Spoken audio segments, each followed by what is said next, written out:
The night I lost my job, the house turned into a courtroom. Dad slammed his fist on the table. "Pack your bags. Failures don't belong here."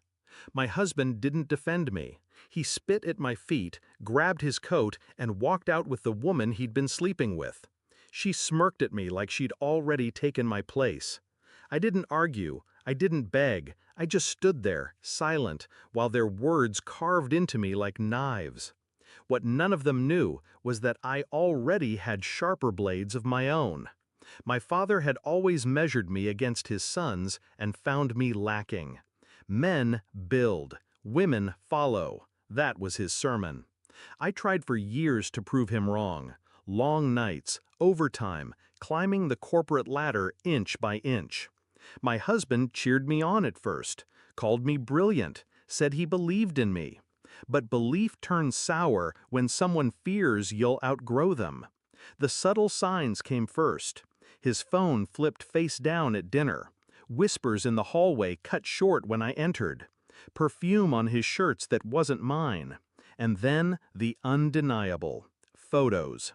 Him in a hotel lobby with her hand hooked in his arm. His smile too familiar.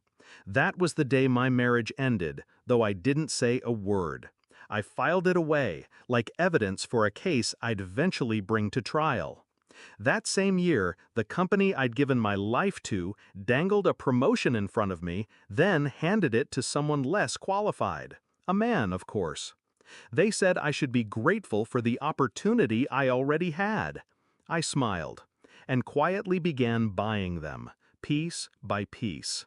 Through silent partners, shell companies, invisible signatures, until the very corporation that tossed me aside was mine. But I kept that secret buried, even when the pink slip came, even when security walked me out like a criminal. I went home carrying nothing but silence, because silence, I knew, was a weapon. So that night, when my father disowned me and my husband humiliated me, I didn't protest. I went upstairs, packed a single bag, and left behind the ashes of the person they thought I was. I drove straight to the beach house, the one tucked behind dunes, its deed in my name alone, a sanctuary none of them knew existed. The sea was black glass under the moonlight. I stood on the balcony, letting the salt air burn through me, and made a promise. They would regret ever thinking I was powerless. My revenge didn't come in rage, it came in strategy. First, the divorce. Clean, surgical. I didn't fight him for scraps. I let him take what he thought was victory: our joint savings, the car, the furniture.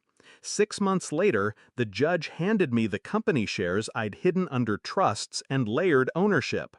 By the time he realized, his lawyer admitted defeat. He left court pale, clutching a woman who didn't know she was holding on to a sinking ship. Then came my father. He loved power more than blood, and his power had always come from money. But when the contracts dried up, when banks refused his calls, when his own company filed for bankruptcy under mysterious market pressure, he finally looked up and saw me, in the boardroom chair that had once been his. "Lacey, this can't be you." His voice cracked, thin as paper. "It is," I said. "It always was. You just never bothered to look." Christmas that year was different. The family gathered in silence. No booming laughter from my father. No smug smile from my husband. I walked in wearing black. Simple, controlled. My heels echoed on the hardwood as I set gifts by the tree. They watched me like I was a stranger.